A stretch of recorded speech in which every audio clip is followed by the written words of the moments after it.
Hi everyone, Mr. Hawkins with Hawkins Tech, and iOS 26.3 has been out to the general public for about 1 week at this point. And in this video, I'm going to give you my overall experience running iOS 26.3. I'm going to go over the battery life, battery health, and performance, as well as also share the Geekbench score during the video as well.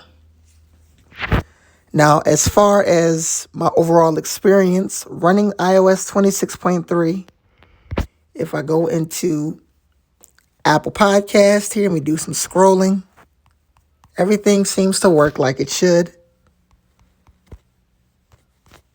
Scrolling in general seems to be pretty smooth. Be scrolling the app library here. Everything seems to work as you would expect it. Now, as far as my overall battery life in iOS 26.3, if we go into settings,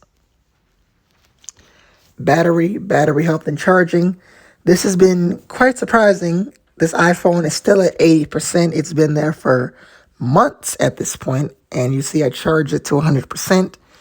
With the battery health, I had 3 hours, 6 minutes screen on time, 4 hours, 8 minutes screen off time. Taking a look at yesterday, 5 hours, 37 minutes screen on time, 1 hour, 18 minutes of screen off time. Now I'm going to go ahead and take a look at the battery life on the iPad and share that in the video.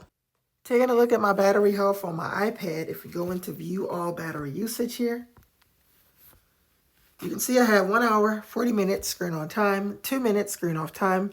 Taking a look at yesterday, 1 hour, 24 minutes screen on time, and 5 minutes of screen off time.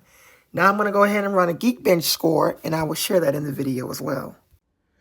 Geekbench completed, and taking a look at it on my iPhone here, I scored 2078 for single core, 4648 for multi-core. Now, if I go ahead into last week when I ran it, I scored 1,991 for single core, 4,469 for multi-core.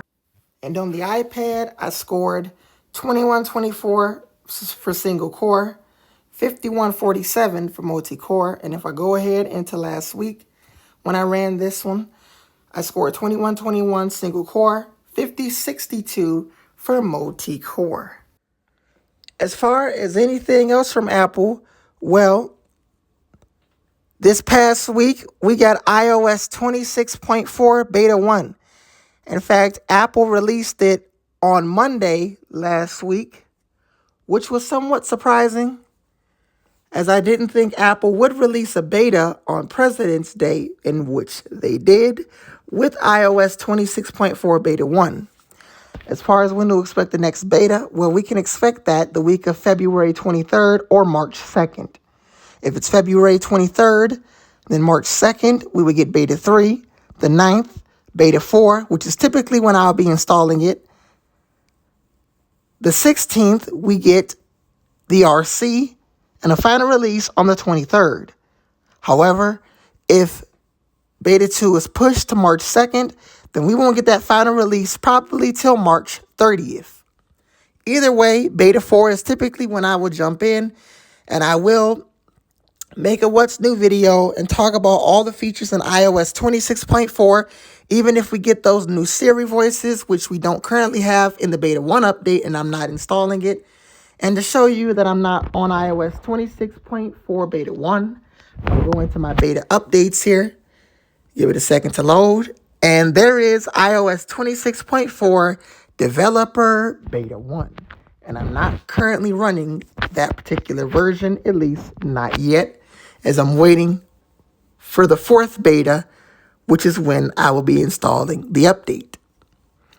But iOS 26.4 is supposed to be the update that brings Siri 2.0, though we can have that in 26.5, and at least part of it with iOS 26.4, all the way till we get till June, where we have iOS 27, where I predict it will drop support for the iPhone 11, iPhone 11 Pro, iPhone 11 Pro Max, iPhone SE 2nd generation, as well as all A12 supported iPads, with the exception of maybe the iPad 8th generation, since that came out alongside the iPhone 12 and 12 Pro models. As far as anything else, well, that's really it for iOS 26.3. It's a relatively small update. A lot of the big changes we are looking forward to with iOS 26.4 and seeing what iOS 27 has to bring to the table. If you enjoyed this video, make sure you like, comment, and subscribe. I'm Mr. Hawkins with Hawkins Tech, and I will see you guys in the next video. Peace.